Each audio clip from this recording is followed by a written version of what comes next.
दोस्तों अभी आप जिस फोन या पीसी पर ये वीडियो देख रहे हैं उसको बनाने में न जाने कितने जीनियस लोगों का हाथ है और कैसे हमारी इमेजिनेशन से हम सिंपल काउंटिंग फ्रेम अबेकस से आज के एडवांस स्मार्टफोन या पीसी तक पहुंचे।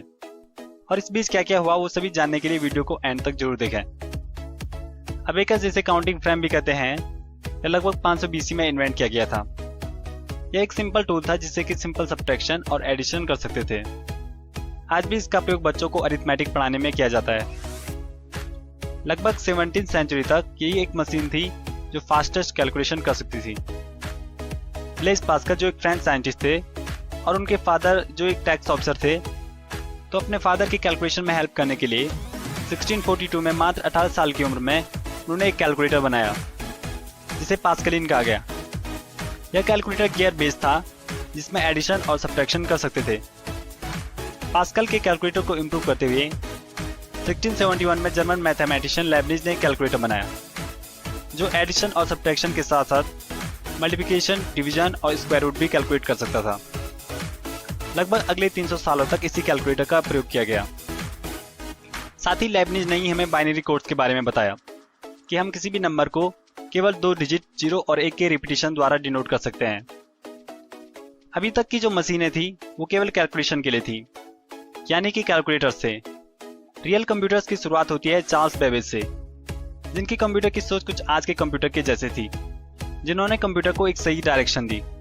इसलिए उन्हें हम फादर ऑफ कंप्यूटर भी कहते हैं। चार्ल्स बेबेज अपने कंप्यूटर एनालिटिकल इंजन को पूरा नहीं बना पाए क्योंकि गवर्नमेंट ने उन्हें फंडिंग करना बंद कर दिया था। मैथमेटिशियन ऑगस्टा एडा ने बेबेज की मशीन को प्रोग्रामेबल बनाने के बारे में अपनी एक नोटबुक में लिखा था, इसलिए उन्हें वर्ल्ड फर्स्ट प्रोग्रामर भी कहा जाता है। अब बात करते हैं फर्स्ट जनरेशन कंप्यूटर्स की। बेबेज के कंसेप्ट को यूज करके मैथमेटिशियन हॉवर्ड एकन द्वारा 1944 में पहला इलेक्ट्रोमैकेनिकल कंप्यूटर बनाया गया जिसे IBM automatic sequence controlled calculator ASCC या मार्क 1 के नाम से जाना जाता है। यह कंप्यूटर बहुत बड़ा था। इसकी लंबाई करीब 15 मीटर और वजन करीब 5 टन था। इस कंप्यूटर का प्रयोग वर्ल्ड वॉर 2 के समय किया गया था। जॉन वॉन न्यूमैन ने सबसे पहले इस कंप्यूटर पर प्रोग्राम रन किया था। 1946 में यूनिवर्सिटी ऑफ पेंसिल्वेनिया के साइंटिस्ट जॉन मॉकली और इकर्ट ने पहला सक्सेसफुल डिजिटल कंप्यूटर बनाया जिसका नाम था ENIAC यानी electronic numerical integrator and calculator. यह मशीन वैक्यूम ट्यूब पर बेस्ड थी जिसमें 18,000 वैक्यूम ट्यूब्स का इस्तेमाल किया गया था। यह कंप्यूटर आज के लैपटॉप से करीब 2000 गुना इलेक्ट्रिसिटी यूज करता था। इसकी लंबाई करीब 24 मीटर थी और वजन करीब 30 टन था।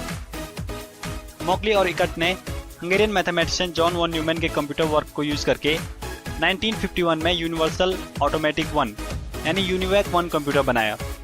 यह पहला कमर्शियल कंप्यूटर था जो बड़े बड़े ऑर्गेनाइजेशंस द्वारा खरीदा गया, जैसे US सेंसस ब्यूरो ने पॉपुलेशन काउंट करने के लिए इसी कंप्यूटर का यूज किया था।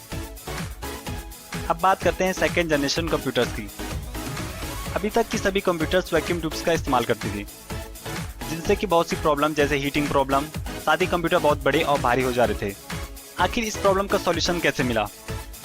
इस प्रॉब्लम का सॉल्यूशन तब मिला जब बेल टेलीफोन लैब्स के 3 physicist John Bardeen, Walter Brattain और William Stockley American telephone system के लिए एक एम्पलीफायर बनाना चाहते थे जो टेलीफोन सिग्नल्स को ज्यादा दूरी तक ले जा सके, जिसके लिए उन्होंने सेमीकंडक्टर मटेरियल का यूज करके ट्रांजिस्टर बनाया। वैक्यूम ट्यूब के जैसे ही ट्रांजिस्टर को भी स्विच और एम्पलीफायर के रूप में प्रयोग किया जा सकता था। साथ ही ट्रांजिस्टर साइज में बहुत छोटे और बहुत ही कम एनर्जी यूज करते थे, यानी ट्रांजिस्टर वो चीज थी जो कंप्यूटर्स को पूरी तरह से चेंज करने वाली थी।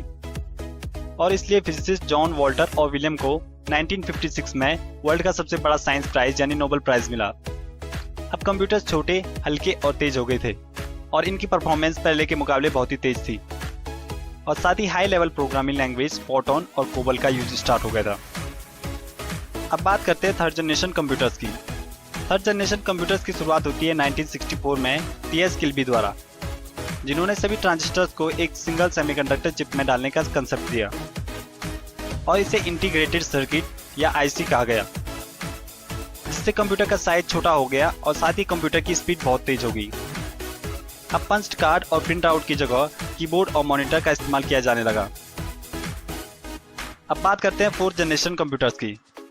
अब कंप्यूटर कुछ ऐसे ही दिखने लग गए थे जैसे कि हम आजकल देखते हैं, क्योंकि माइक्रो प्रोसेसर का यूज होने लगा था। यानी हजारों इंटीग्रेटेड सर्किट्स को केवल एक सिंगल चिप में बनाया जाने लगा। इसी समय इंटेल ने अपना फर्स्ट माइक्रो प्रोसेसर इंटेल 4004 बनाया, जो 1940s में पूरे एक रूम की जगह लेता था। वो अब आसानी से आपके हाथ की हथेली में आ सकता था। तभी 1973 में मोटोरोला के दो साइंटिस्ट जॉन एफ मिचेल और मार्टिन कूपर ने फर्स्ट मोबाइल फोन बनाया, जिसका वजन करीब 2 किलो था। अब कंप्यूटर का निर्माण पर्सनल यूज के लिए भी किया जाने लगा। 1981 में फर्स्ट IBM बनाया गया, जिसे घर में इस्तेमाल कर सकते थे। इसकी मेमोरी मात्र 256 KB थी। और फिर 1986 में एप्पल कंपनी द्वारा मैकिंटोश PC लॉन्च किया गया। अब माइक्रो प्रोसेसर का इस्तेमाल कंप्यूटर के साथ साथ डेली यूज में आने वाले इलेक्ट्रॉनिक डिवाइसेस में भी किया जाने लगा। इसी बीच माउस, ग्राफिक यूजर इंटरफेस का भी यूज किया जाने लगा। लेकिन इंफॉर्मेशन के क्षेत्र में क्रांति तब आई जब टिम बर्नर्स-ली ने सभी कंप्यूटर्स को आपस में जोड़ने का कंसेप्ट दिया और 1989 में वर्ल्ड वाइड वेब यानी इंटरनेट का आविष्कार किया। अब वो वक्त आ गया था जब इंटरनेट और कंप्यूटर्स की दुनिया में फास्टेस्ट प्रोग्रेस होने लग गई। बहुत सारे इलेक्ट्रॉनिक डिवाइसेस आने लग गए, जैसे स्मार्टफोन्स, टैबलेट्स, कंप्यूटर्स, वो भी कम प्राइस पर।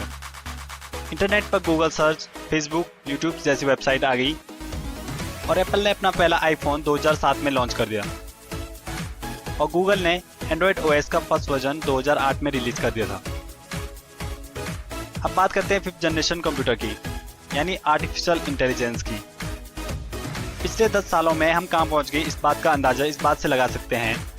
फर्स्ट आईफोन जो 2007 में लॉन्च हुआ था, उसकी कीमत करीब 30,000 रुपये थी और जिसमें केवल 128 MB की रैम थी। अब कंप्यूटर का नया दौर आ गया है, जिसे हम आर्टिफिशियल इंटेलिजेंस कहते हैं, यानी कंप्यूटर्स ह्यूमंस के जैसे काम करने लग गए हैं, जैसे रोबोट्स, सॉफ्टवेयर जो कि ह्यूमन की तरह काम कर सकते हैं और सोच सकते हैं। जैसे आपके फ़ोन में वॉइस रिकॉग्नाइजेशन का फीचर, जो एक AI का एग्जाम्पल है। जैसे फेसबुक फोटो अपलोड करते वक्त फेस को रिकॉग्नाइज कर लेता है, या आपको कहीं जाना हो तो गूगल मैप AI का यूज करके आपके लिए शॉर्टेस्ट वे ढूंढ लेता है। AI अभी भी डेवलपमेंट में है और इसका इस्तेमाल एक्सट्रीमली रूप से बढ़ा है।